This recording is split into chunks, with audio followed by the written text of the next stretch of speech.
In this video, I'm going to show you a process which is more conceptual. I'm not interested in you actually creating what I'm about to create.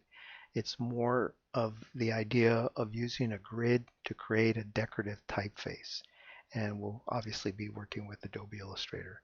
So we'll start off by creating a new document, and 1920 by 1080 is good for me. I'm going to hold the Option key down, and you're going to see a number that I've already typed in when I did this the first time around.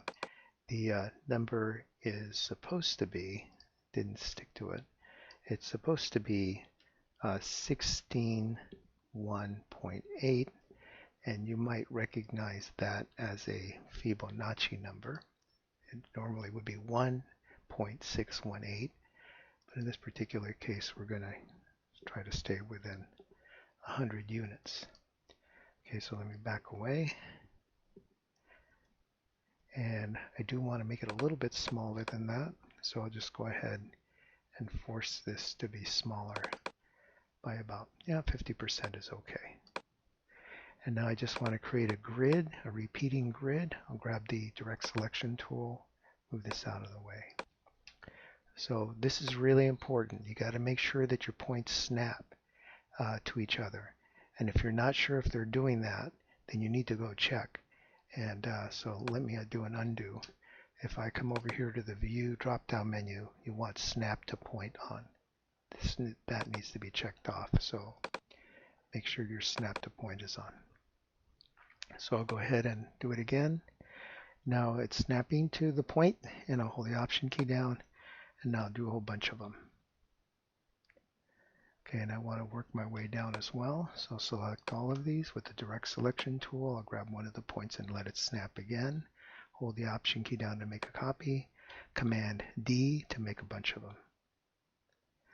Okay, so next thing I want to do is I want to open up my layers, F7, and I want to add a layer. And just to protect temporarily the bottom layer, I'm going to lock it. And on the top layer, I'm going to select my text tool, and I'm going to type in a letter. Oops, don't want that. I want it over here. I'll do Shift A, select that, and I'll make it, let's see what 800 looks like. That looks like it'll work. So now, I'm trying to line this up so that the A lines within my grid. If it was off like that, I suppose that would be one way of dealing with the shape, but in this particular case, I just want to go with some symmetry, so I think I might go right there. And that looks like it's going to work for me. So I'll just go ahead, and now I'm going to select everything there, and now I'm going to change the transparency to, I'll make it 50. So that way I can see through the boxes that I want to select. And close that up. Do another F7. I'm going to lock the top layer and unlock the bottom layer.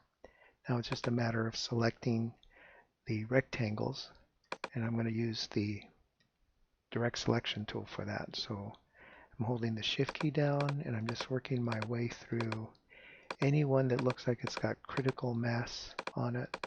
I'm selecting that. I'm going with these little Egyptian serifs over here. So the bigger one gets it. And I think that's it. So now I want to see what this is starting to look like. So I'm going to flip this around. And looks like I missed some, although that does look kind of interesting.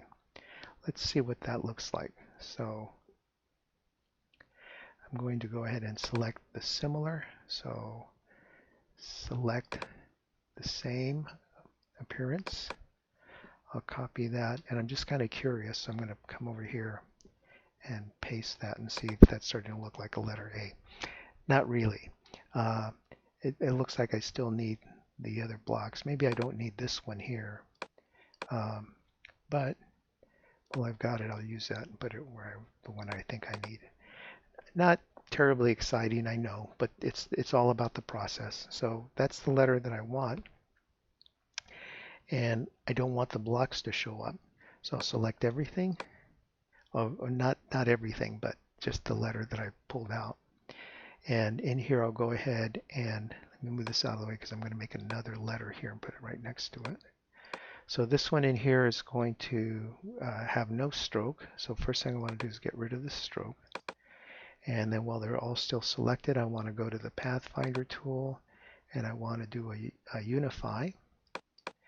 And now I've got all these extra points in here that I don't want, so I want to clean those up. So I'm going to go to the Object drop-down menu, slide down to Paths, and go to Simplify. And it looks like I've gotten rid of most of the extra points. I've got a couple of extra ones in here that I don't need, maybe 3. So I'll just take this a little bit further up until that disappears. And that looks like it might be a little too simple. So no big deal, I'll just leave it like that.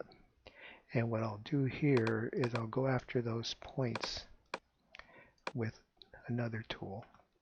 So I'll come over here and I'll do the minus, delete an anchor point. So I'll get rid of this guy. And let's see, and I'll get rid of this guy.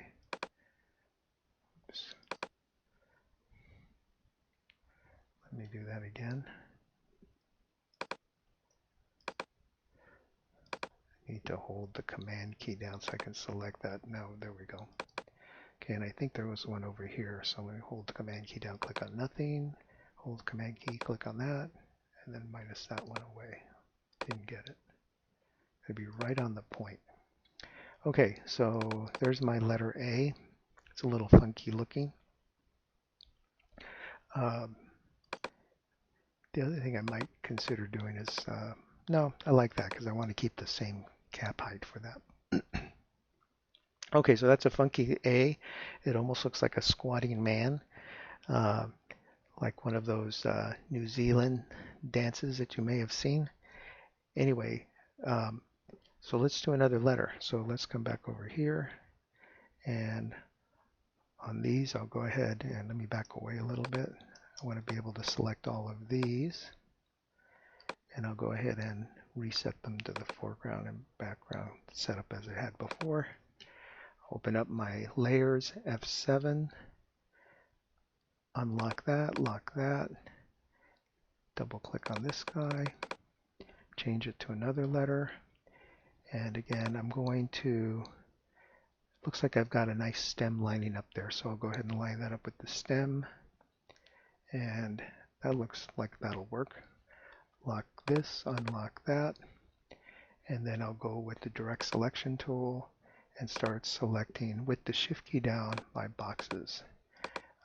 There may be an easier way for you to select it with the lasso tool, but I don't want to run into any problems at this point, so I'm going to stay with the program here, and I think that'll do it for me. So again, I'll reverse this out, and that looks pretty plain Jane. I'll copy that, and I'll paste that down here, and it would be the same type of setup. Now, if I'm spacing these things out, I may want to space them out so that they're using that little spacer. So I'm just clicking on that point and dragging the whole thing and letting it snap to that point. So now it's all going to be on a grid. Again, like last time, I'm selecting these, getting rid of the white stroke, and I'm going to go to the Pathfinder and I'm going to unite, and I'm going to go to the Object drop-down menu and slide down to Shapes, and I'm going to Paths and Simplify. And so that looks okay. I don't know if I can make it any simpler than that. Yeah, that might be the maximum that I can do. So we'll go ahead and select the minus tool, and there's one right there. Let's see if I can get on that point. Got it. Let me see any others. Nope, that looks good. And so that's one example of a grid. Okay, in the next example, it's going to be a little bit more complicated, not by much, but I'm going to be using essentially a stop sign, an octagon for my grid. And it's going to involve one additional step just so that I can get some negative space or spaces within the grid. Okay, we'll catch you later on the next one.